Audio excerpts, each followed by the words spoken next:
Welcome to Camera Shake Podcast, episode 51. As always, this is the podcast where we talk about photography, video, how to make photos, how to shoot videos, and anything and everything that's got anything to do with any of that.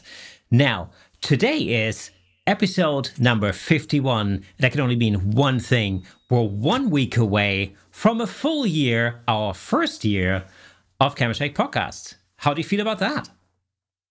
God, I can't believe it's been a year. It's incredible. I cannot believe it. It's felt like the longest year of my life, yet at the same time, the shortest year of my life as well. And quite frankly, doing this podcast has made it all the better. Well, you know what I find really quite incredible, and I'm sure in next week's episode we're going to be talking, in more detail about that. Although we have a super awesomely exciting jam plan for you for next week, so make sure you tune in, next Thursday.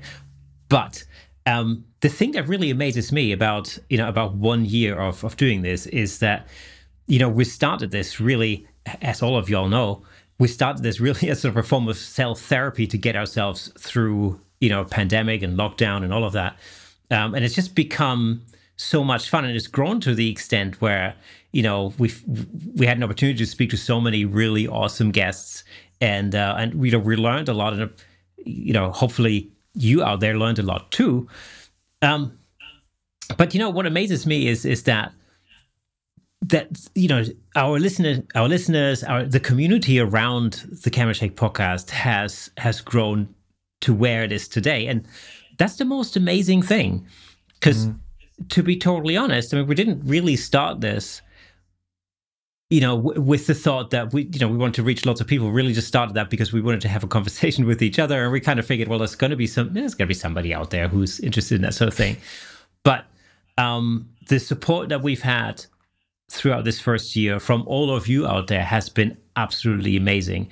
And the comments that we've gotten and the emails that we've gotten, it's been terrific. So we've mentioned it over the last few episodes, but we've started the Camera Shake community, and you can join our community over at camerashakepodcast.com. So if you go over to our website, camerashakepodcast.com, in the top left-hand corner, you'll see a little button that says "Join Our Community." Just head over there, type in your stuff, join our community, and we will not only keep you updated with stuff that's coming up, but we're also going to create some very specific, super awesome gems for you that you'll be able to access there. So for now, if you guys go over, sign up to our community, it doesn't cost anything, it's totally free, but yeah, join us, and then over the next 2 or 3 weeks, we're going to start producing some stuff that is going to be specially for y'all. So that should be really cool. We've got some fun stuff planned for that. But yeah, it is amazing, isn't it? Every time we get a mail or a message or something from one of our viewers, it's a great feeling, really. I'm still stunned when we get them. It's humbled that people can take the time out to leave a comment or to send us an email or a Facebook message or wherever it may come from. And it's a great feeling. We, like you say, we started this for ourselves in the beginning with a view that, like you say, 1 or 2 people may find something interesting and entertaining to listen to. And it's gone way beyond that already, and I couldn't be more stoked about it. Yeah, well, we mention this quite regularly, but of course, in these sort of analytics bit, like in the in the behind the scenes of the podcast itself, you can kind of see where people are when they're listening. Broadly speaking, within like a 500-mile radius or something, approximately see where somebody is. So you can see, like, for instance, somebody is in the greater Chicago area or something like that.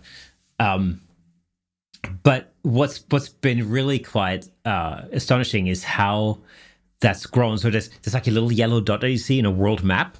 And, of course, when we first started, there was like one dot, which was us, And then there was another dot, which was mainly your mom. All centered within 10 miles of this location. Exactly. Yeah. And it's really awesome to see how that's grown around the world. So wherever you are, just know that we're extremely grateful that you're taking out the time to listen to our little to our little podcast. And let us know where you are and how you listen to us. Do you prefer to watch the YouTube version where we appear in full Technicolor? Or do you like to listen to the audio version? Maybe you're in the car, you listen to it in the car, maybe you're listening to whilst you're doing work or whatever it is. It'd be super interesting for us to know how and why you listen to the Camera Shake podcast. Please get in touch. Send us a DM on Instagram. It's at Camera Shake Podcast. Hit us up on Twitter. If you're on Twitter, I don't know. Some people are on Twitter. Hit us up there. It doesn't matter. Send us an email at camerashakepodcast@gmail.com. Get in touch,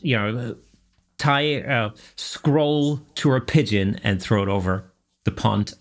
If you're that way inclined, just get in touch and let us know, because we always love to hear from you, and it'd be great. Now, so we are over here in the UK, obviously, and we are just kind of emerging from lockdown version 3 over here. And I can see that you, Nick, have had a haircut. Is it that obvious? It's totally noticeable, for sure. Yeah. Finally got a haircut. I was a bit... I asked her to cut it just slightly longer than I normally would have had it previously, because it had got so long that I think it would have been too drastic to go all the way back to my normal length. So I kept it ever so slightly longer, so I didn't go crazy looking at myself. But no, I'm very happy to have had it done. Have you had your haircut? No, but you know what? I saw a picture, like a selfie that I took. I think it came up with like November 2019, or no, it must have been December 2019 or something. So a few months before the pandemic, and my hair was about this long. And if I think about that, like now, it's if I had straight hair, which I don't, but so if I had straight hair, it'd probably be down to about here, I reckon. God, I'd like to see you with straight hair. Can we straighten it one day? I have had it straightened before, yeah. Can I do it though? In fact, my wife and I went out to like a fancy dress party type of a thing, and so for that I had my hair straightened. It was funny actually, because we walked into this bar and nobody recognized me. What did you dress as? Say that again? What did you dress as? Oh, just like general kind of rock star kind of a thing, So right. But right. Clearly, there's me thinking Star Wars. Well, yeah, maybe next time. Next time I'll try some buns. Some Danish, slave layer, and you could be Jabba the Hutt. Exactly. Or maybe you could be slave layer. I wouldn't mind being Jabba the Hutt. That should be fun.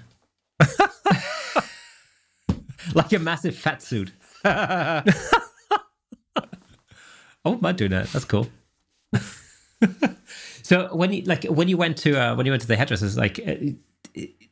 Is everything opening up again? Like, what was that like? Did you feel was that weird? Or? Yeah, well, the first thing that shocked me was that the high street, the surrounding area, was so much busier than it has been for a year. It was incredibly busy. There were people queuing outside the pubs, as you can imagine, because they'd started to open. What frustrated me was masks had all but disappeared already. Right, okay. And it's just, that's not the idea. And don't get me wrong, you're at much lower risk right at the moment. That's the reason things are starting to reopen. But if you don't keep taking care of things like that, you're just going to send us back into another lockdown. No one wants that. No one. I can't handle another one. That would drive me crazy. I'm in the best mood today I've been in a year. This is my unhappy face. This is my really happy face. But I've just arranged to meet my best mate at the weekend outside, take his dog for a walk and whatnot, and that couldn't make me happier. got my hair cut. We got jobs starting to get back on the cards. I know I'm going to get back to gigging soon. It's sunny outside. What more could be better right now? Brilliant. So yeah, this is me in a good mood. Not bad, eh? Yeah. So I had a chat with I was chatting with Adam Lerner yesterday. One of our former guests. If you want to check out that episode, head over to YouTube or scroll down in the episodes list on Apple Podcast. Great episode. Anyway, so I was chatting with him yesterday. He's over in New York City, and he was just saying how New York everything feels very different. Like things are not quite back to where they used to be. And the question was like, is it ever going to get back to the way that it used to be? And so we were chatting. I was saying, we are planning a little trip into London in the near future, and it's going to be interesting to see what it's like, because I haven't actually been in London proper for a year, just over a year. And at least I live right on the outskirts. I mean, it's not far, so so that's going to be an interesting experience, I think. London's going to be a difficult one to judge, because you have to wonder how many companies are going to continue to allow their employees to work from home, whether that's on a permanent basis, whether that's on a 1 day a week, 2 days a week type basis. So London in itself might, during the week at least, might feel slightly quieter regardless going forward.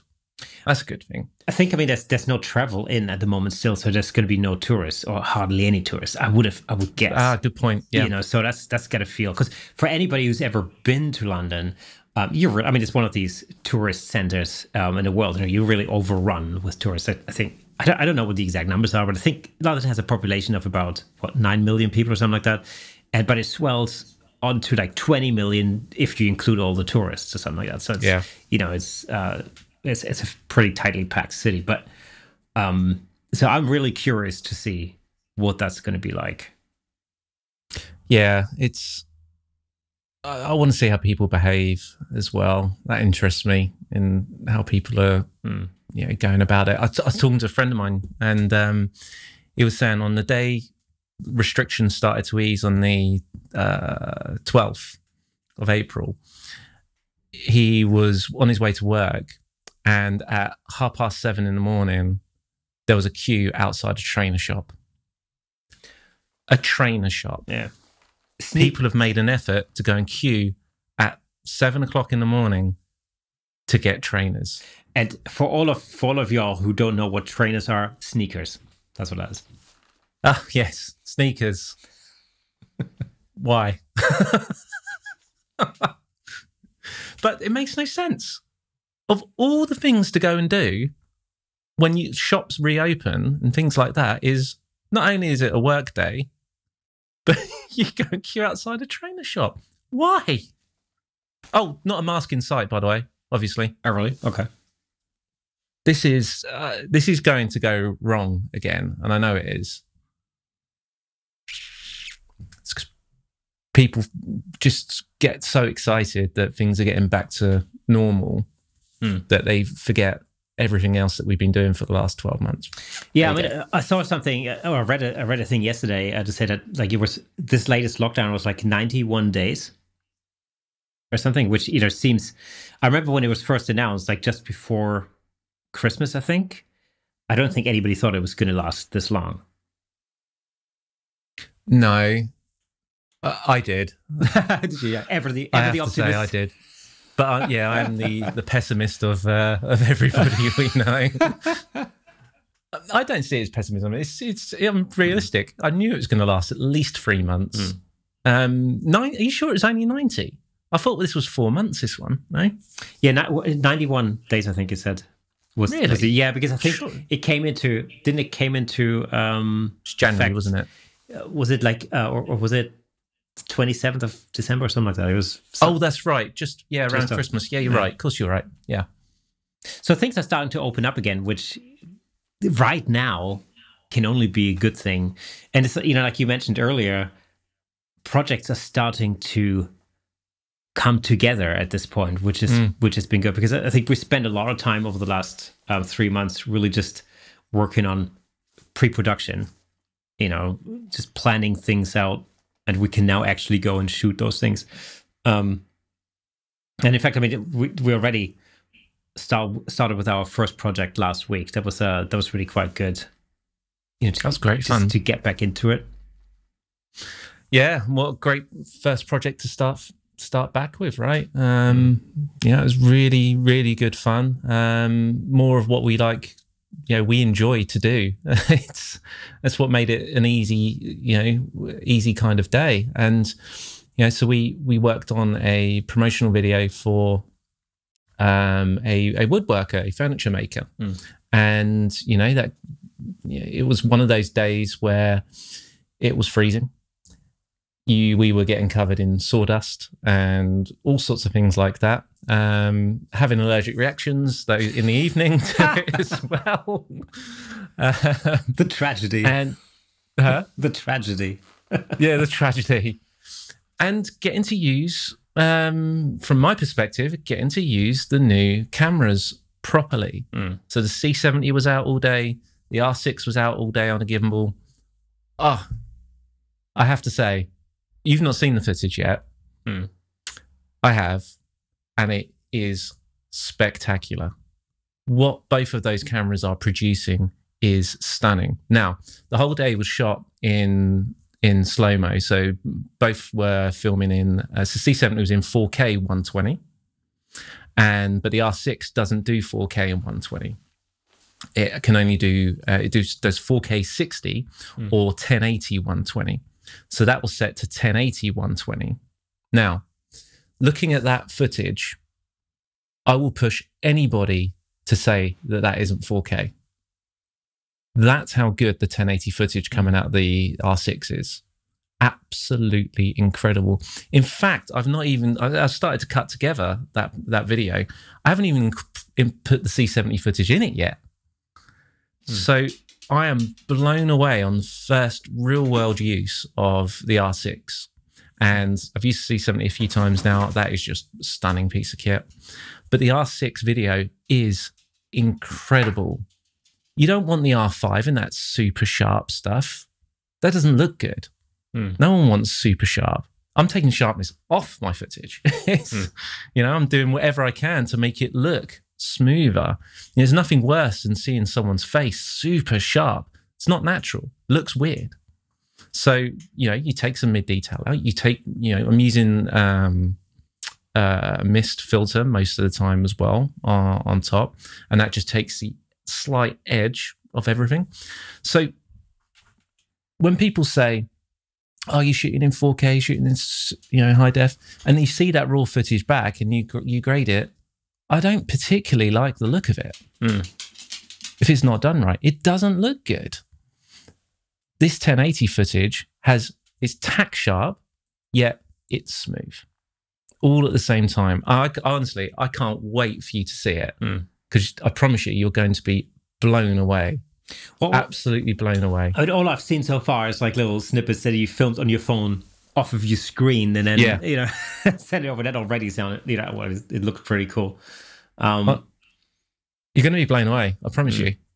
It's that good. I mean, this was really a little bit of a trial by fire, really, as far as the new Canon gear is concerned. Yeah, I mean, it was like, you know, straight in there. I mean, you know, there was a lot of there was a video component to this particular shoot, and a photography element as well. And you know, we spent probably a day and a half shooting video, I guess, and about a half a day doing the photo stuff. But it was yeah. I mean, it's always difficult when you're, you know, although you've done a lot of trying out and a lot of trialing and whatever, but when you change system in particular, I mean, I guess it's the same with any new type of gear, but especially when you're changing camera system, you know, that's going into the first actual commercial job with that. That's, you know, it's nerve-wracking. It was nerve-wracking the start of that first day. Just to go, well, what if they don't perform to how I'm expecting them to perform? What if I can't navigate myself around the menus when I need to fast enough, and, you know, being quick and on the ball so I don't miss something that's going on? You know, all those thoughts run through, and thankfully they didn't transpire in that way. It all worked out really, really well. A couple of things that I learned on that day about these cameras. One is I need to rework some of my function buttons and remap some of those so I can access things that I need there and then on the spot a bit quicker rather than having to hit into the menu. You know, one of those is you know, mapping face tracking versus sort of spot autofocus. The other thing that bugged me all day was my gimbal, and so that's the Ronin S. And I've had lots of trouble with that over the past couple of years, and it doesn't often perform all that well. But before this shoot, because I knew we were going to want to use that, we're going to want that super smooth footage. I did a lot of work with it and reset it up from scratch. You know, not just literally physically setting it up, but going back through the software, making sure it was updated as well, resetting all of that to scratch, and I got it to a place where it was working really, really well. But on the day, the problem I was facing was it would, out of nowhere, for no apparent reason, it would just go there was and start shaking. There was a weird jitter going on there sometimes. Yeah, that was strange. And so obviously you can't use it like that. So you have to turn the gimbal off and turn it back on again, which takes 10 seconds all in all. That's not, okay. It's not the end of the world, but that's not okay in a pro setting. You don't want to be doing that. And if it happens in the middle of a shot that you can't take that shot again, it's gone. Yeah, it's gone. It's the other thing is, of course, when you have, like in this situation, you have the client there all of the time. Oh, there's something you want to avoid. You don't absolutely. So I mean, luckily, of course, in this particular case, our client was, was really relaxed. I mean, we did speak to him about the fact that we're going to be using some new gear, and so all of that was fine in this particular case. But generally speaking, of course, the last thing you want to do is, for your gear to play up.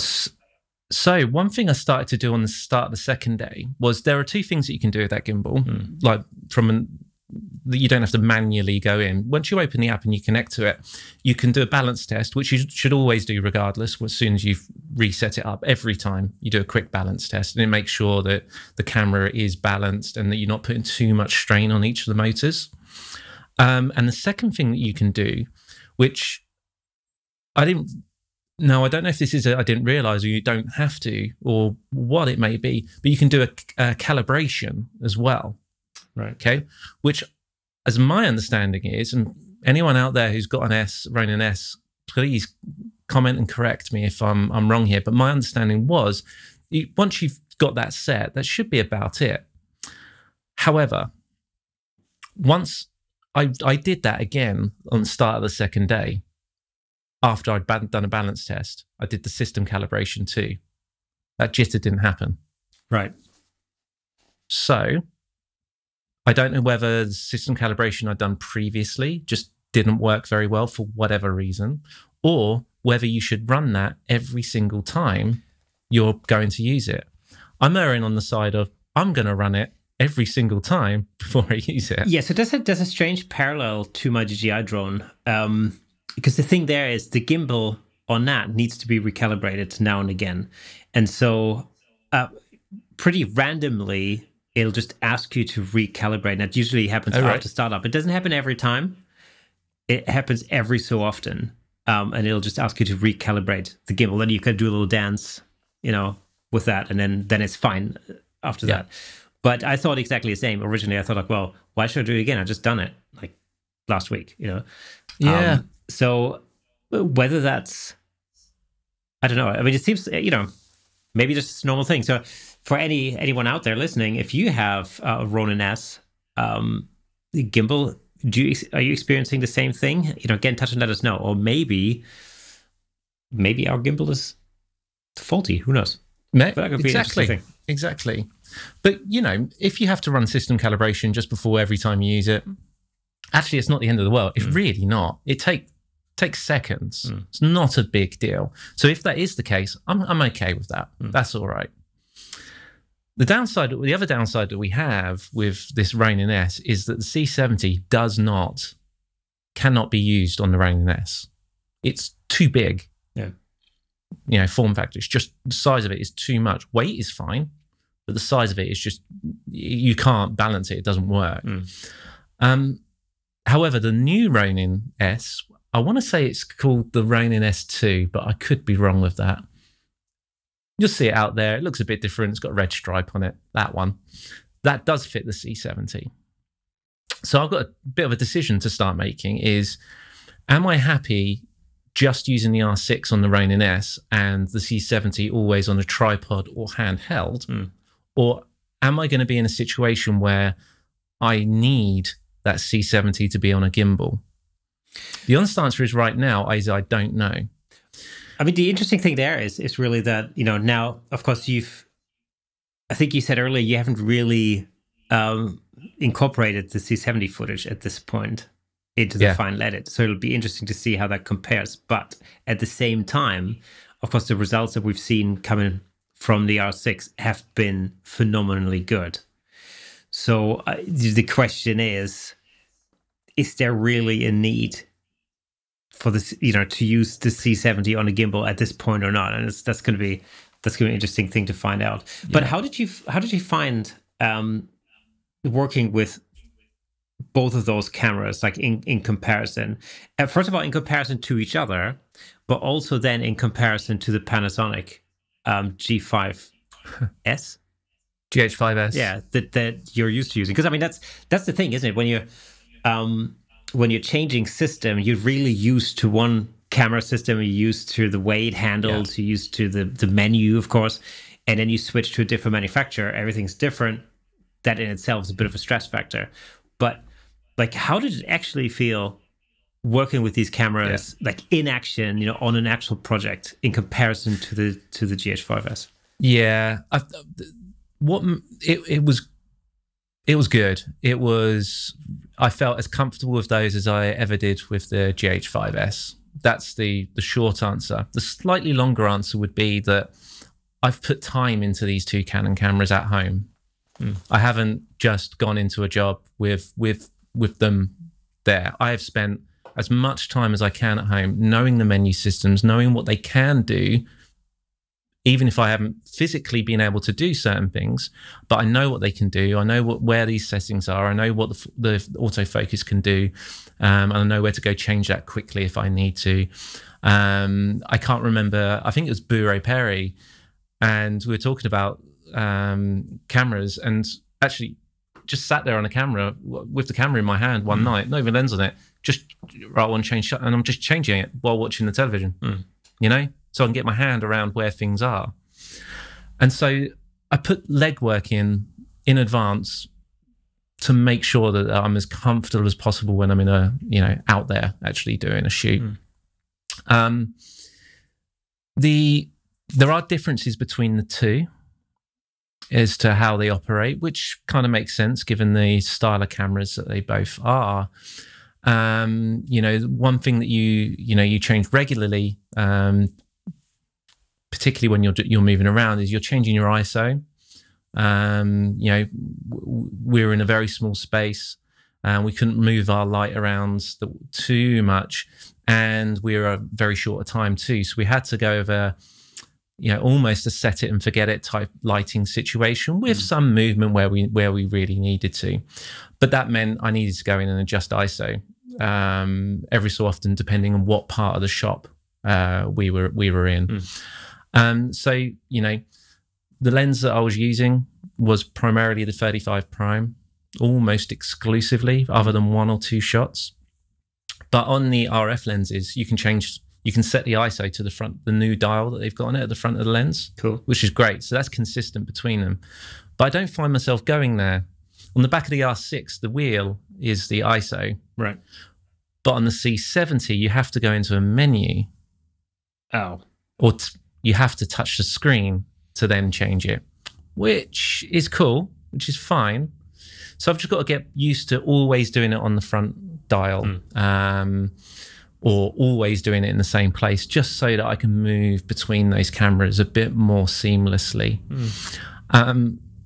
The other difference that you have between them is the C70 does face tracking, but the R6 will do eye tracking, which for all intents and purposes doesn't really make any difference in that world. But there are situations, depending on the angle that you're getting, where one will be better than the other.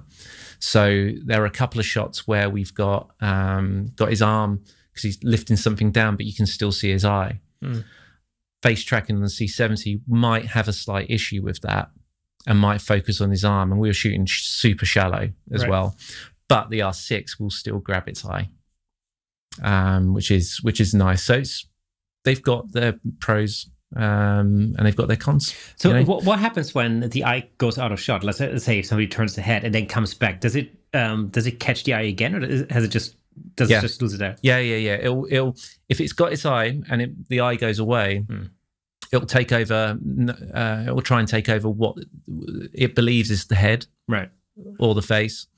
And if then it can't, if that then disappears, it basically. If I remember correctly, I don't think I've put it in that situation actually where the head then disappears.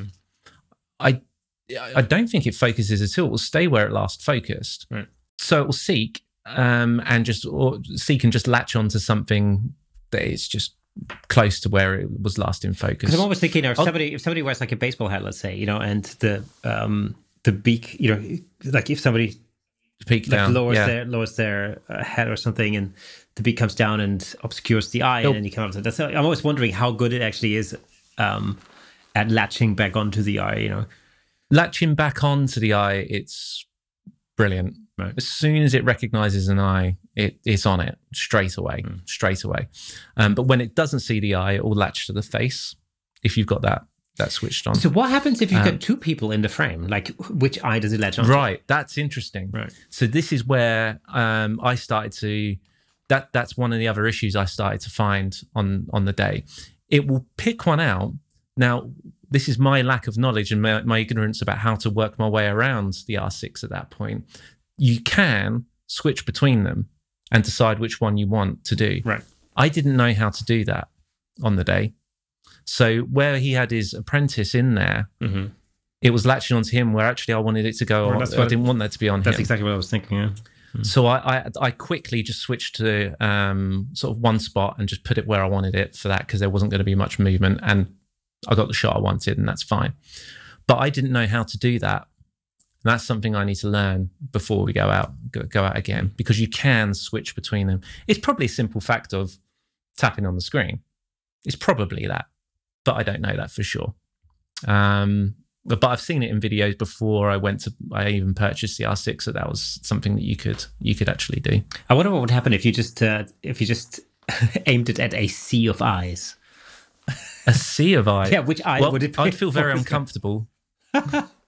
There's a cool video I saw the other day. It's like somebody opens a dumpster, and basically inside is there's 20 raccoons or something, all just looking up. You can see all these eyes going. Wicked. Brilliant. Absolutely brilliant. So yeah, take that R6. Eye focus. What else was there to say about those two on the day?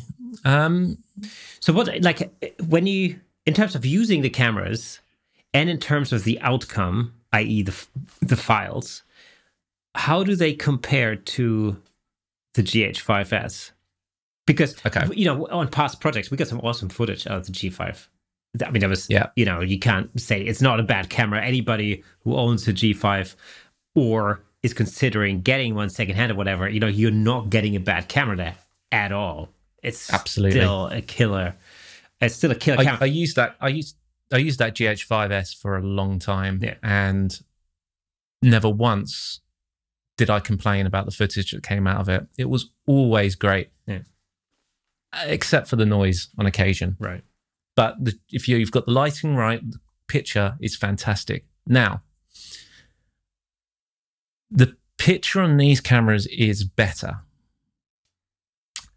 And there could be lots of little factors around that. But what I'm finding is, now I'm going to use a word which I don't really want to use, but I can't think of another one right now. The footage straight out of camera looks more cinematic, right, straight away. And what I'm kind of meaning by that is it's super sharp where it should be super sharp, and it's got slightly softer detail where it should have slightly softer detail, like in the skin. Okay, it has that straight out of camera. The GH5S does not have that. It is all super crisp and super sharp. And so another way to describe it is the GH5S really does, the picture that comes out looks great, but does have really quite a digital edge to it. Right. The C70 and the R6 don't have that digital edge in quite the same way. It's a lot more like you want it to be to begin with. So you have to work less to get it to look great. See, the one thing I would say, like coming from a stills photography point of view, when I saw some of the imagery, even just on the back of the camera, on the day, especially with a lot of the shallow depth of field stuff, where you were shooting like wide open and you went for like that really blurred out bokeh type of background, that bokeh, that background blur looked just awesome just there in camera. I mean, it was just, and that's really very often where you see the difference between different cameras and especially different lenses and different manufacturers to a point, and different sets of formats actually. Blur isn't blur. It's not, some cameras and some lenses just produce a nicer type of blur or type of bokeh than others. And that was the one thing I think that I noticed straight away was just how nice that looked. It was just super smooth. And that kind of adds to that whole cinematic, experience when you look at a shot like that. I think it really does. And, it's, so as I was saying, so that was the 35 RF Prime, the cheaper version, not their super duper expensive one. Right. So it's like a £500 lens as opposed to like the £2,000 or more sort of pro version. This is just, and this goes down to I think it's 1.2. It goes down. Was it 1. I forget. Yeah. So we were wide open for all of that. You can't get that on a GH5. It's micro four thirds, so everything's double. And so, that would go down to, the lenses that I was using would go down to 2.8, but that's like shooting from the same distance. And yes, without getting into the debate, and the real nitty gritty about detail, about how big the lens is, the diameter of the lens and how that's actually what's influencing it. The real world usage is that you don't get nearly as much bokeh at 2.8 on a GH5S as you would at 2.8 on a full frame. It's just the way it is. That's the reality. Now, there's going to be loads of comments about that. I know there is. That's not actually what changes. I get that, but I'm just trying to make a point. So you can't get that on the GH5S. No matter what you do, you just can't get it. So it's unfair comparison in that respect. But even if you were to set things the same and you were getting equivalent bokeh on both cameras, the GH5S would still look digitally sharp versus what these two are producing. It's just, the picture that comes through is just scary good on these. Now, the other real big difference between them is the autofocus systems. As much as I love that GH5S, the autofocus is about the worst thing I've ever used. It is really not as bad as Nikon. No, it's not as bad as that. But it is awful. It is so bad. It's so bad. It would never do what you wanted it to do at any decent speed whatsoever. It's just was very unpleasant to use. That's partly the way I used it, partly the way I film. But for me, it never worked. This nailed it every time on most of on the lenses that I use. Occasionally, the 35 had trouble picking up focus. and I had to kind of force it, give it a second. It did struggle a little bit. I think that's partly due to the low light that we were in. I think it was potentially partly due to the super shallow depth of field that we were using as well. It just struggled a little bit because as soon as I popped up that aperture a little bit, it got the focus. So there's a little bit at play there. It's worth considering, but I don't get that nearly as much if I use the 15 to 35 Canon, for example. Not nearly as much, but at 35 occasionally, it has a little hard time grabbing that first bit of focus. Not a big deal though, because give it a few seconds and you're back in. You're back in. So they're the other key kind of differences between them. Well, this wasn't really the only change that's happened recently, because not only did you go through the whole thing of like changing cameras and camera system, but you've also changed the way you edit stuff in the background. So that's another massive change. So we spoke a few episodes ago. We spoke with Dana about DaVinci Resolve, and so we figured we might as well give it a shot. I mean, it's worth trying out. And so you went and originally downloaded the free version of DaVinci Resolve just to have a play with it. And then very much like Dana, you ended liking it a lot, and now you're in it to win it. My initial intention with downloading that free version was I just want to see what people are talking about. I want to know. I want to come from a place of knowledge when we do talk about it, and editing software. I want to know my way around it. A good idea of what it can and can't do, things like that. And so I just pulled in bits of footage and just messed around. Mostly with grading than anything else. And then I thought, okay, let me try out our latest project in there. I just started bringing stuff in. And before I knew it, I was halfway through editing it. I thought, this is brilliant. This is absolutely brilliant. Now, at first, when you do look at DaVinci Resolve, I think it's a bit cluttered as an interface. I think it's quite cluttered. I think they could have done a better job with that. I still think they can do a better job with that. Now, it might be, as I grow into it, I'll start being able to rearrange the workspaces a bit better, a bit more to my liking, get rid of the things that I don't use, making bigger the things that I do use, all of that kind of stuff. That will happen, I'm sure. But first impressions is cluttered. However, when you get past that, and you know where you're looking for certain things, the ease of use and the quality is sensational. If you look at grading, the color wheels that are in there, you get 2 lots of color wheels. You don't get that in Premiere, and they do different things. There's, I think, a misunderstanding about what they do, and people think that they do the same thing. They don't at all. So you have, let's just take the highlights area of an image for a second. You've got one set of primaries, which are, you've got, the highlights is called gain. Okay. You've got gain, gamma, and lift. Shadows, midtones, highlights. Think of it that way. So the gain wheel affects a lot of the most of the highlights. When you switch to the other sets of wheels, which is called shadows, midtones, and highlights, I would think of that more as blacks, whites, and some kind of midpoint. Because when you use those, they affect only the upper end of those highlights. So if you massage the two, you can get yourself a really nice roll-off. What people, I think, are doing with Resolve occasionally, because they haven't learned what lift, gamma, and gain do, is they go straight to what they know, the terminology that they know, shadows, midtones, and highlights. You kind of would, right? And they start bringing those highlights down, and they're only bringing down a little bit, and suddenly your picture starts falling apart because actually you're using the wrong tool.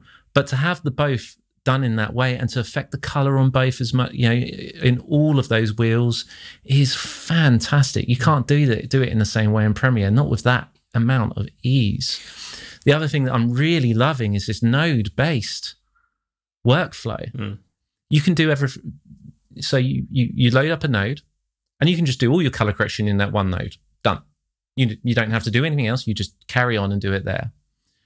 A better workflow is that you do your primary correction in the first node, for example. You then add a new node, you do your work with your saturation. That might be that you're just boosting the overall saturation. It might be that you're reducing the background saturation. You might then add another node, which will be to do with, there might be a noise reduction node, there might be a sharpening node, there might be your general look and color grade node going on. I love that, because then you can see your progress as you go, and you can go, yeah, it's too sharp. Where is it? You just know exactly where it is, and you just turn that off, or you just go in and dial that back. The other great thing about it, I found it so far. Is that just a different way of using adjustment layers, though? I mean, kind of, but it's not all over your timeline. Right. It's not all over your timeline.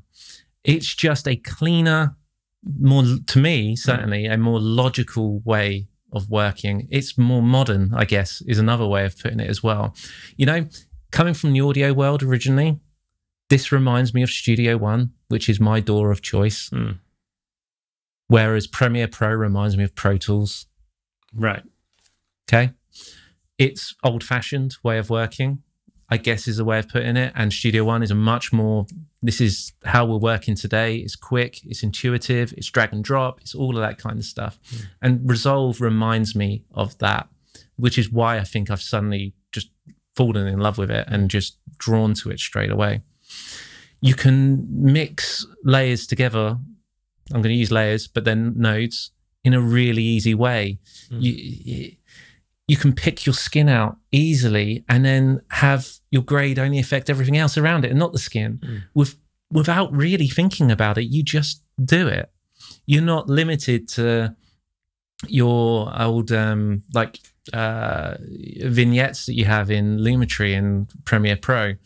It's just quicker to create a separate node with a mask on and put the mask actually where you want it and affects what part you want to actually, maybe it's just the midtones that you want to bring down in the vignette. Maybe you want to bring it all down. It's so much easier. The tracking in it is fantastically good, really quick. The audio benefits in it, I was going to say a swear word there, but it all over Premiere Pro. Premiere Pro has nothing on it from its internal audio abilities. I can't even remember what the Adobe version of their audio software is called. Audition is awful. I hate using that thing. It's trying to be a DAW, but really badly. Resolve has it all built in. It's not trying to be a DAW. It's trying to be video software that does audio well. And that's exactly what it does. I flew around that doing effects and levels and my general plugin. It handles my external VST plugins so much better than Premiere Pro. Resolve loads up in seconds. Premiere doesn't. It shuts down in a split second. Premiere doesn't. Exporting, rendering, quick estimate is twice as fast as Premiere Pro. And while I understand why Premiere works in a certain color space for broadcasts and the way that it does mean a separate LUT needs to be applied if you're going to put it on, if you want to play it back in QuickTime, or you want to put it on YouTube so the colors go to the right space, the gammas change in the right way. You don't have to do that in Resolve. So what about this of the basic editing part of it? Because I know the thing about DaVinci Resolve is that there's a free version and then there's the paid for version. And of course, they're not following the subscription model. It's basically you have to buy the shebang if you want to. But from what I understand, I haven't actually tried it out myself, but from what you've been telling me, is that just the free version in itself is actually already extremely powerful. So I'm just thinking, for people who are maybe, trying to get into video and they're thinking about, okay, well, what software should I use to actually start editing my video? We're talking about, some very basic editing, as in like cutting things together and doing transitions and that sort of thing. What do you think about DaVinci Resolve for somebody like that, somebody who's just getting into video? Is that, do you think it's a good choice? I mean, even if we're just talking about the free version for a minute. Yeah, I think it absolutely is. We'll put it this way. I'm getting through this edit and I've only come into a couple of issues so far with that means I need the paid for version to be able to finish the edit that I'm doing in there. One is that it can't accept the C70 files because it's their Canon .mxf, I believe they're called. Doesn't recognize them, won't play those. Need the pro version for that. MP4s from the R6, no problem. No problem. That's one issue that I've run into. The other issue is there are noise reduction isn't available until you use the pro version. Not an issue right now. Grain isn't available until you use the pro version. And there are some effects and that was just me glancing through. I wasn't going to use them, but that's it. Noise reduction, the C70 files. So I'm sure there's probably some other file types out there which it would have an issue with. And what was the other thing? Oh, grain. All right, that you don't need any of those. Yeah. So I mean, in other words, if you're just looking to get into video editing, and you're not exactly. I mean, most likely, if you're just getting into video editing, you most likely not going to be shooting on a C70 in the first place. So your camera is probably going to be fine, right? Yeah. And I'm pretty sure you can find information about exactly which types of files are compatible and which ones aren't online. But I'm just wondering because with Adobe, of course, if you wanted to use Premiere Pro, you'd have to fork out for the subscription, which actually is starting to get quite pricey when you're talking about the whole Creative Suite, which Premiere Pro is a part of. So with Adobe's pricing structure, you've got the photography version, where you pay for Photoshop and Lightroom. That's quite cost effective at round about £10 a month, something like that. Maybe it's £12 around that. But then when it comes to video editing, you need to really fork out for the whole Creative Suite, which sets you back a good, what is it, like 50 quid or something like that? It's 50 quid. Yeah, 50 or quid. 40 quid. I've worked out that I'm going to save 30 quid a month. Yeah, so I mean, you're paying round about $50, £50 a month. So that's substantial. And of course, if you're thinking about Final Cut Pro, which is also, especially when you're first getting into video editing, Final Cut is a really intuitive, great editor, which allows you to do a ton of things. But it also sets you back several £100 because that's one of these things that you have to buy outright as well. So I think that's where DaVinci is sounds like it's a really good option. If you think you could start with a free version, you can use that for quite a long time until you get to the point where you might have to upgrade to the paid version because there's some very specific things that you might want to do, or you can, you've got enough money on the side to invest into a C70. You know what I mean? I mean, that's the sort of thing. I think. So, for anybody getting into video editing or trying to make the transition from photography to video, DaVinci really sounds like the perfect choice. I'm blown away with the software. I really, really am. And how you get that level or that number of features in a free version baffles me. They also do this fun thing whereby if you're used to editing in Final Cut or in Premiere, you can actually very easily switch your keyboard shortcuts to the system that you're used to. So you don't have to learn a whole bunch of new keyboard shortcuts, but you just click on whatever Final Cut, and then all your Final Cut shortcuts work in DaVinci Resolve, which I think is genius. I think it's a great move, certainly to get you going within DaVinci. I've chosen not to do that. Because I've never been a particular fan of Premiere's shortcuts anyway. So I ended up changing keys and keyboard shortcuts for my own and things like that, right? But so I'm trying to learn DaVinci's as they are, and then changing ones that I don't like there to my own. If I end up going to somewhere else that I'm editing on there and it's Resolve on there, I can use it free flowing then without going, I haven't got all my keyboard shortcuts. Yeah, see, I'm really terrible with shortcuts. I've just about got my head around the Final Cut shortcuts. So I would probably, if I were to switch to DaVinci Resolve, which I might try it out. I think I probably most likely would switch. Would basically turn on the Final Cut shortcuts for that, because it's just because I just literally gotten around that. But yeah, so if you're listening to this and you're already using DaVinci, get in touch. Let us know what you think. Maybe you've switched from Final Cut or from Premiere or from some other video editing software to DaVinci, and let us know what your experiences are. And likewise, if you are using Final Cut or Premiere or something like that, let us know why you prefer to use the software that you do. Because again, it's really interesting for us to hear from you, to see what your preferences are and why. I think everybody's different. It just sounds like I said earlier, if you're thinking about getting into video, then DaVinci Resolve might actually. This video is not being sponsored by DaVinci Resolve at all, by the way, or by anybody for that matter. But if you do want to sponsor us, please get in touch also. Just saying that. But yeah, it sounds like a cool thing to try out. Again, if that's what you've got in mind, head over to DaVinci Resolve, check it out, let us know what you think. It'd be great to hear from you. The only other downside to the paid-for version right now, this is something Dunham mentioned, and I believed him obviously, but I kind of also didn't believe him because I was just no. Is if you want to buy the full version, you actually need to purchase it from a shop. You can't just order it online and get the activation code. You need something physical to come through the post. I remember him saying that, and I thought, wow, that sounds so 1996. Yeah. It's like, it's like popping into PC World to pick up your latest copy of Windows 95.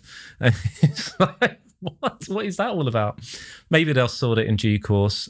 And they oddly do a version with a dongle as well.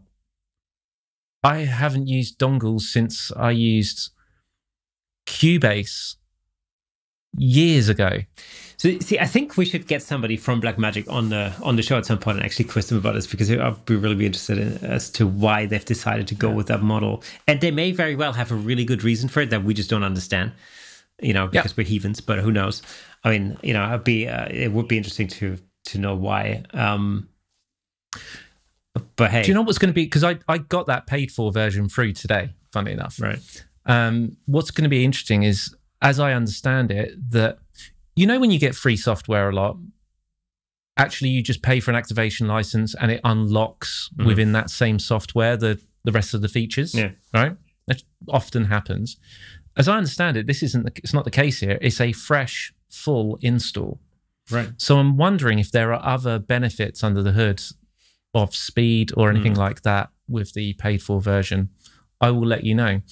But thankfully, if you do start a project in the free version, it works in the paid for version, even though you've reinstalled it all. So yes, thank God. Cool. So I take it you've edited our latest commercial video in DaVinci Resolve. Is that what you said? Mm-hmm. Cool. Well, that'll be interesting. It was fun to edit again.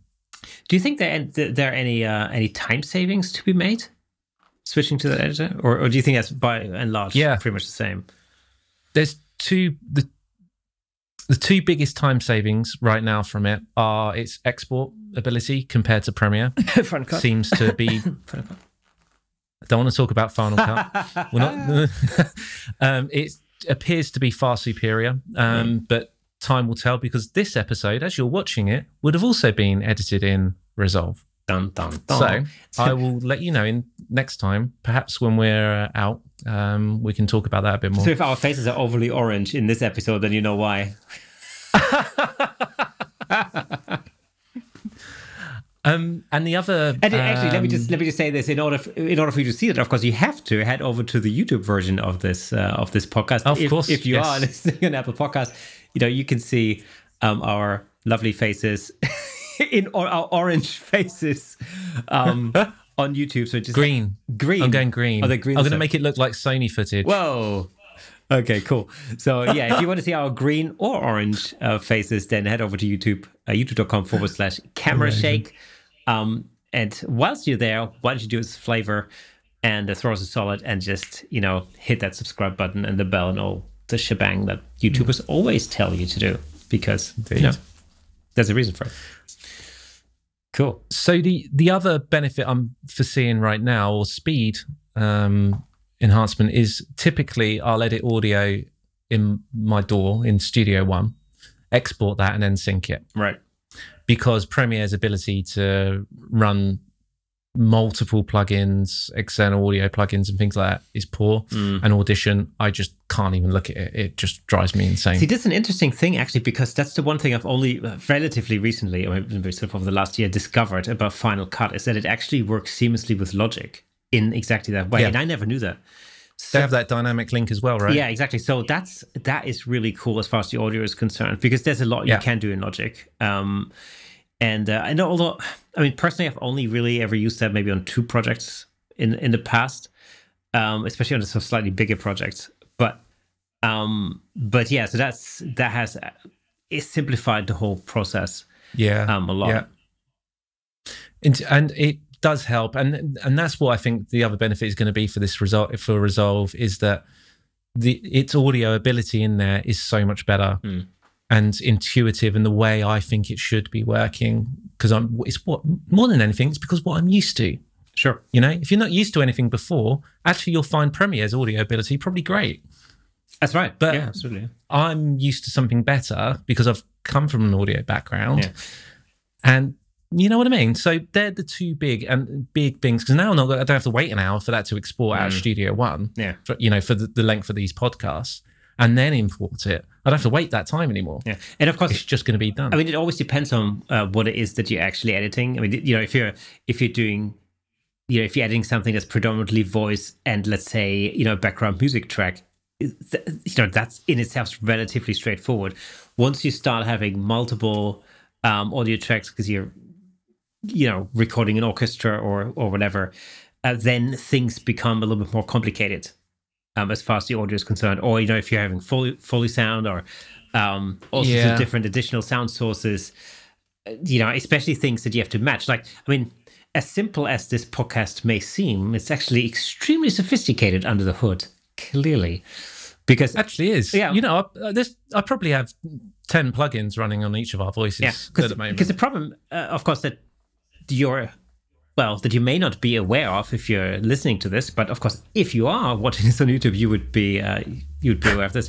Nick and me are not in the same room for the time being because of the COVID situation in the UK as it is, where we can't actually be in the same room. I think that's going to change very soon. In fact, over the next few weeks, hopefully. But as it is, since December, we've been recording this podcast from our respective homes. So I'm in my house, Nick's in his house. We're using different mics, different computers, obviously, to record the thing. It's a different environment. To give you an example, where I am at the moment in my sort of office space, I have to hang lots of different blankets around me, which you can't see at the moment, but in order to hone the audio in a little bit, because this room is quite reverby, because we've got a lot of hard walls around me and so on and so forth, and there's also no carpet on the floors, so it's like hardwood flooring. Whilst when we're recording on our set, which is at Nick's place, we've got carpets, there's a lot more furniture, the room's a little bit smaller overall, so the audio just sounds different. It doesn't sound as reverby. And so for you to match these two audio sources, it actually takes a lot more processing in post to make it sound like we're more or less in the same space. So that is an added complication that I'm guessing we don't really have when we're recording on the same set, although we're still using different mics, and I'm sure that some adjustment that needs to be done for that. But overall, it will be a little easier. It's just... Yeah, and I can be a bit of an audio snob as well. Yeah. I like audio to sound good. So hopefully it does sound good to people. If it doesn't, then that's no good. But it's got to sound good. Audio is so important. So important. So if you've just got, you're listening to something with, I don't know, that's just shot on a shotgun mic, or it's just using a horrible lav mic or something like that, that's a cheaper lav mic, or you're just using your iPhone earbuds with the mic on and whatnot, that's unacceptable audio for me. Because I'm an audio snob. I think it's also statistically proven, actually, that that when you have a good looking video with a terrible sounding audio track, people are more likely to switch off than if you have then compared to a video that looks maybe a little bit a little grainy, but the audio sounds a lot better. So I think the importance in getting the audio sound as good as you can actually see that in the statistics or in the analytics when you look behind the scenes on YouTube. Absolutely. I think that your eyes adjust better to something than your ears do. If something sounds bad and doesn't sound great, your ears will eventually get used to it and will make that sound, quote unquote, better to your own ears. But visually, we can adjust so much quicker. So much quicker. This could be an interesting thing, actually. If you think about it, if somebody's coming to video from stills photography, for example, they want to get started in video, then really people tend to think of the image first. They tend to think like, okay, what kind of camera do I need? Do I need to record in 4K or in 1080 or what is that? Blah, blah. What about color? Even people might go as far as to think like, okay, what about white balance or any of these things? But I think coming from stills photography, you tend to forget about the audio part of it. It's almost like an afterthought, initially. Yeah. And, you can do a simple test. I mean, most cameras have a built-in microphone. If you just record some audio with that built-in camera mic, and then you compare that to just about any external mic, you'll hear the difference in quality straight away. And then, of course, once you really pay attention to the audio and you start looking at better mics or better ways of possibly external recorders and so on and so forth, that you can really level up the audio quality, and you really start to see the difference that makes to your video. There may be an interesting thing for us to actually create some extra special content on that that may show you guys how to get great audio without really having to break the bank, because you could spend a lot of money. And that's the important part, isn't it? It's about being able to get started with something that sounds and looks good without spending too much at all, spending as little as possible until you know that it's something you really want to do. And you go, okay, where's my weakest link now? Chances are it's probably going to be your audio, because most cameras can take a great video these days, but none of them can capture good audio.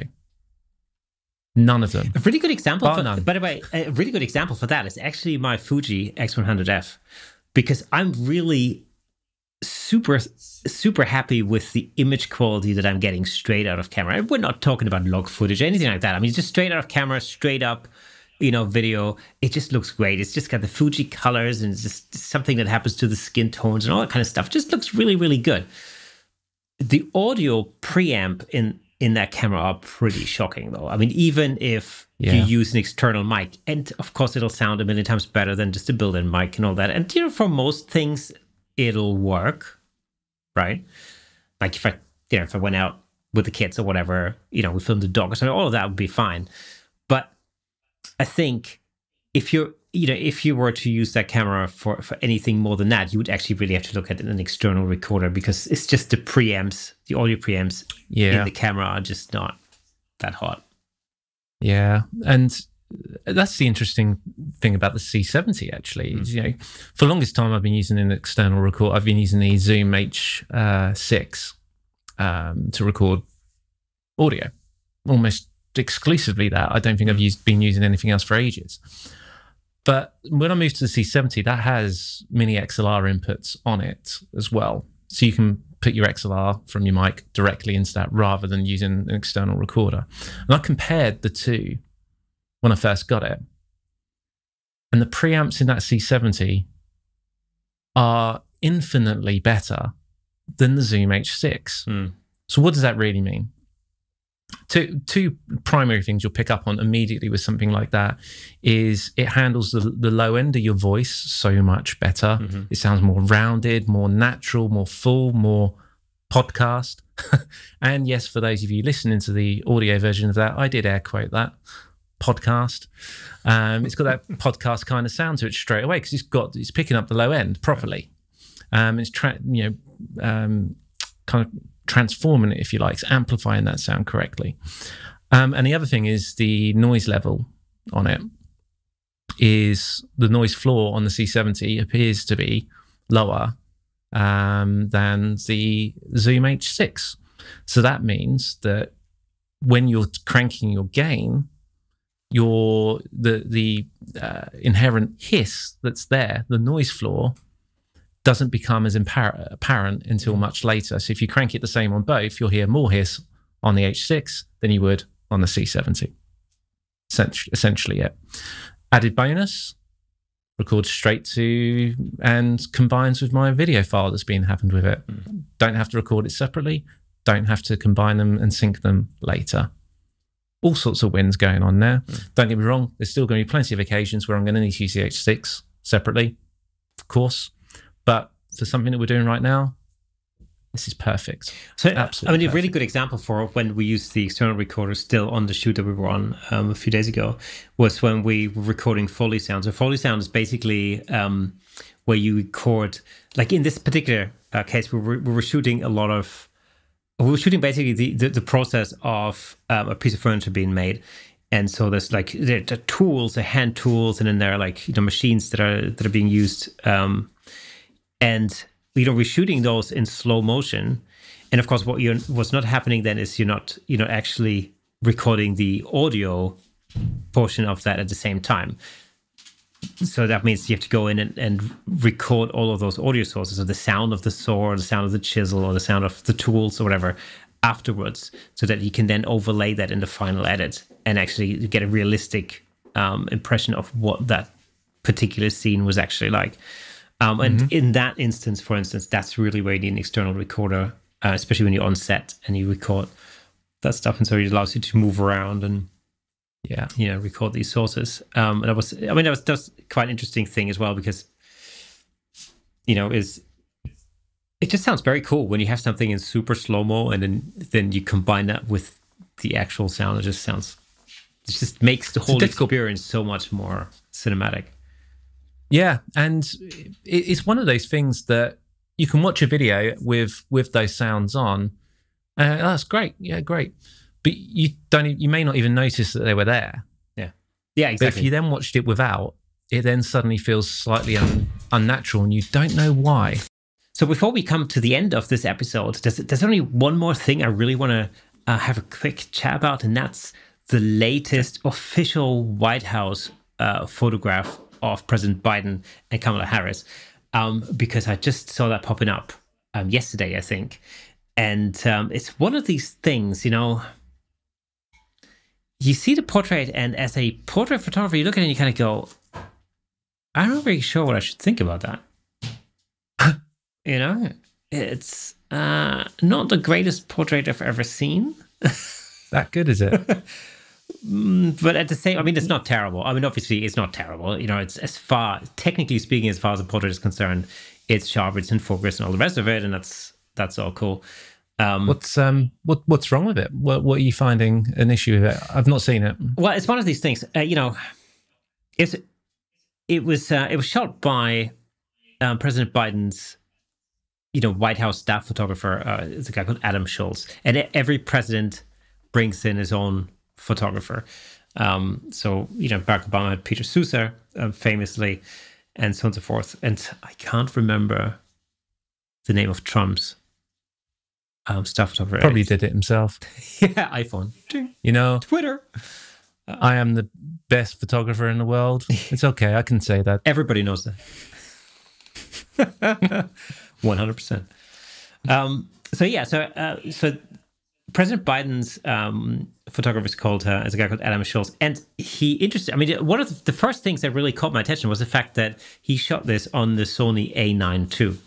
Now that's interesting because previously the vast majority of presidential White House photographers have used either Nikon or Canon gear, and it was only, I think, it was only during the Trump administration that they switched to Sony. That kind of gives you an idea as to how far ahead Sony has come in the whole mirrorless, pro photography market. I mean, this is an interesting, it's an interesting development. I mean, for decades, there was really no question. It was either going to be Canon or Nikon, depending on the preference of whoever had the job, I guess. But, if you think about it, if that came in with Trump is very orange. Yeah, orange, heading into the magenta world. So if Sony adds green, which it does, actually that's kind of counterbalancing some of it. That's a great possibility. Yeah, I hadn't thought of it like that, but that's a distinct possibility. And I know they switched from Canon to Sony during that presidency. So, yeah, whatever. But anyway, we're not talking about Trump's pictures. We're talking about Biden and Kamala Harris's portrait photos. And the thing is, so it was shot on a Sony A9 too. And the question there was immediately like, why haven't they shot it? Why didn't they shoot it on the new A1? And I think from what I've heard is that they had only just received the A1 and I didn't want to, use a camera body that they weren't like 100% familiar with. The thing there is, you got to remember that they really only have minutes to create these portraits. It's so tight in the schedule. If he'd had more than 10 minutes, I would be surprised. It was probably literally just, everything set up, just stand there, smile. It takes probably, 10 shots or something, and then we're done, and that's it. And it'll take as far as the president's concerned, it'll take a whole of 2 minutes or something of his time. And that's about it. But I mean, my first impression of that photo was it's really quite flat. It's just not. I knew you were going to say that. Particularly exciting to look at. And I've had a look at previous presidents' portraits, and especially when you go back to the sort of film days. And I think, when you go back to Clinton, that was definitely 100% guaranteed still shot on film. And then, of course, you go further back to, let's say, Ronald Reagan or something. What happens with Reagan, especially when you look at that time, there was a lot more depth. There was a lot more shadow. There's a lot more dynamic range in the images. I mean, of course, it was shot on film, but still, as far as the lighting was concerned, there was a lot more contrast there between the lit side of the face and the shadow side of the face. There was just a lot more three-dimensionality to it and a lot more shape to it. The thing I think that I found surprising about these latest photos, or Biden's photo in particular, is how flat it is. It's just such flat lighting. And can you see from the photo? I'm guessing then that they've got two equidistant kind of lights going straight on them. You can't really see that in Biden's eyes, but you can see the catch lights in Kamala Harris's eyes, and it looks like they're pretty much just two, straight on light sources. Whether they're umbrellas or softboxes, I'm not sure. I can't really tell. Yeah. But that's exactly what it seems. It's a bit school photo, if you ask me, and that's the kind of thing I've got a problem with. Surely, if you're taking a portrait of, the president of the United States, you kind of want to make it look a little bit more exciting than that. I mean, that's just, the other thing that doesn't really do it for me is the background. It's like a gray wall, although it seems like there's a background light on that, but and it could be that it was originally white or whatever. But you've got the flag on one side and then just this gray blob on the other side. It's just not. It just really doesn't do it for me. So I immediately looked at that and I thought oh, that's passport, man. That's passport photo styly. That's just not. Especially for somebody who likes to shoot headshots and stuff like that. Just look at that. It's not. I wasn't terribly thrilled. It's not a bad photo. Again, like I said in the beginning, it is sharp and in focus and all the rest of it. And I'm sure they used eye tracking and whatnot. I mean, it's all of that's cool. We can sort of argue as to whether the crop is ideal for it. Don't know. I kind of feel it's maybe a little wide. I personally would have probably cropped it a little tighter or something, but you know, it's a matter of taste, I guess. You know, one thing actually I found interesting though is I had a look at the last, I don't know, maybe the last 8 presidential photos, and one thing that's definitely happened is that there's definitely been a move towards using wider apertures over time. So if you go back to, I can't remember now, if you go back to sort of around the Clinton area or something, it was like 7.2, you know, f7.2 or something like that. Okay. Or 7.1 even. You know, it was still kind of f8-ish, you know. It was, you know, it was that kind of depth of field. And now we're talking f2.5. You know, we're talking a lot more shallower. It's definitely a little bit more trendy in that respect. A bit more modern. Yeah, a bit more modern. But there's nothing else that's modern in any way about this headshot, as far as I'm concerned. I mean, other than the fact that it's just flat as heck, you know. So they've gone modern with their aperture and gone backwards with everything else. Well, yeah. I mean, it's just not an exciting shot. It's just a little bit disappointing. You know, you could have done a lot more, and it shouldn't have taken a lot more time either, because I'm pretty sure they've got some time. I mean, that would have been like, I mean, if you know what you're doing, you don't really need that much time to prep anyway, but you just have your assistant stand in or some other aide stand in, you know, the secretary or the PA, whatever, for like literally 30 seconds. You take a couple of shots, you adjust the light. It's not, you know, rocket science. I'm pretty sure, I personally haven't heard of Adam Schultz before that, but given that he's the official White House photographer, I'm pretty sure he knows what he's doing. So it seems a little bit disappointing, if you know what I mean. Yeah, and the other thing is, who knows what he may have been told. Hey, you need to make sure that this looks as flat as possible.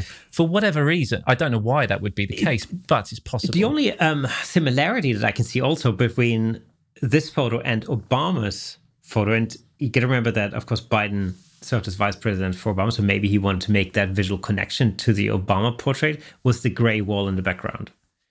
So interesting. So that's an interesting thing, you know, the flag on the one side and then the gray wall. And that was something that's, I think, the second Obama portrait had that, and so maybe that's the connection they wanted to make. I'm not sure. It's also interesting that in the Harris portrait, that gray wall has a slightly more bluish tinge to it.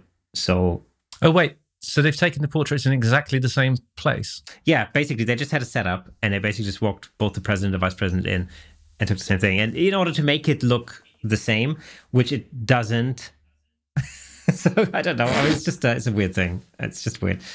But again, I come back to the fact that they're not bad portraits, because technically everything's right in those. And I think we're really just, you know, like, we're just talking about like preference or taste or whatever you want to call it, you know. Have they been taken sort of flat on, so to speak, or are they shooting up a little bit for that kind of? No, they're pretty much more imposing. They seem to be pretty much straight on, and you know, the expressions are good. I mean, you know, they look happy and smiley, so there's nothing wrong with the subjects per se. It's just that it's mainly the lighting in the background, I guess, that I have a bit of an issue with personally. But again, it's just personal preference. I mean, somebody might look at that and might go, oh, that's a perfect portrait. You can see everything, everything's clear, everything's in focus. That's all good. It's just a bit boring. That's all I thought. Yeah. Oh, interesting. I'll have a good in-depth look at these, because it intrigues me, because you just naturally assume that a photo being taken, a proper portrait being taken of a president, is just going to be top quality in every respect. Let me just say that it really doesn't compare to Annie Leibovitz's portraits of the Queen of England. It doesn't even. I mean, there's no comparison. Maybe that's what I was expecting. I don't know. I mean, it's, you know, it's kind of, or something in that ballpark. At least, you know, it's okay for them to look different, of course, but the quality in every aspect should still be there. Yeah, it's just, you know, and it's just like I said, it's a bit bland. It's just bland. I think that's the thing. So, anyway. But no seasoning. So we've truly come to the end of Camera Shake Podcast, episode 51. If you are listening to the audio version of this, remember you can head over to youtube.com/Camera Shake if you want to see our lovely faces in full Technicolor. Also, please head over to our website, it's camerashakepodcast.com, and join our community. We're going to have lots of exciting things planned for you there. Of course, you're going to get the latest news and the latest updates on upcoming guests and so on. But we're also going to give you an insight into the behind the scenes of how we make this podcast. And we've got some very special content planned for you in the very near future. So just head over to camerashakepodcast.com. In the top left-hand corner, you'll see a little button that says join our community. Click on that. It'll take you to where you need to go. And we will see you there. So without further ado, make sure you tune in next week for our first anniversary special. We've got something really special planned for you there. It's going to be really exciting. And well, whatever we have planned for you is going to be a whole lot of fun to make. So we'll see you again next week. Bye for now.